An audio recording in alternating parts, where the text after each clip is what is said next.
Hi, this is Philip Martin from the Phoenix Society. In this video I'll be describing the method that I use to teach people how to perform double cuts. First with a longsword, and then also how I do it with an arming sword. The primary idea that I try to get across in this training is the idea that you need to cut through the target rather than to the target.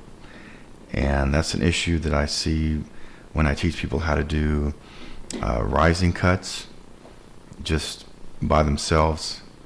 And of course, when trying to do a double cut, you have to be able to do a clean rising cut followed by a quick return cut. So as I'll demonstrate here, what I see often is that people will focus on the target and try and deliver the cut and not cut all the way through the target, or start to turn the blade over before they're out of the target. So what I often do is ask them to imagine a target between them and myself, and that target is actually what they are cutting. Ignore the real target. You're going to cut this imaginary target between us, and that way they will cut all the way through the mat before trying to turn the blade over. When we get to the arming sword cutting, I'll describe specifically how that relates to double cuts. But as I'm showing here, the imaginary target is not just off to the side, it's also behind, so it's like at a 45-degree angle to the target. And this is really a calibration exercise.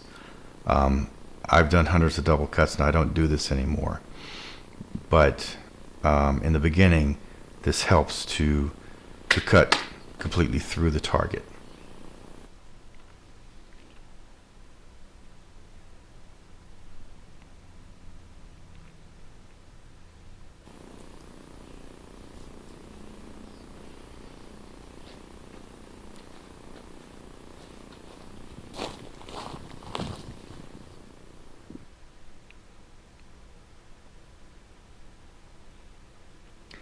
So in this arming sword section, let me describe how this relates to double cuts.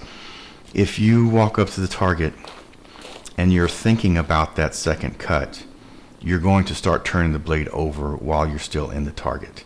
That's another issue. So when you try and do the double cut, I tell people to only think about that rising cut. That's all that exists. The second cut will happen. Adrenaline and so forth, and if you do a very clean initial cut, the mat will be waiting there for you when you come back for the second cut. So the only thing to keep in mind, the only thing to focus on, is that initial clean cut that goes all the way through the target, again through this imaginary target off to the side and behind. I've used this method to teach half a dozen people now how to do double cuts, and every single one of them has been able to do a double cut during the first training session. So I hope this is helpful to you. I hope you enjoyed this video, and thank you for watching.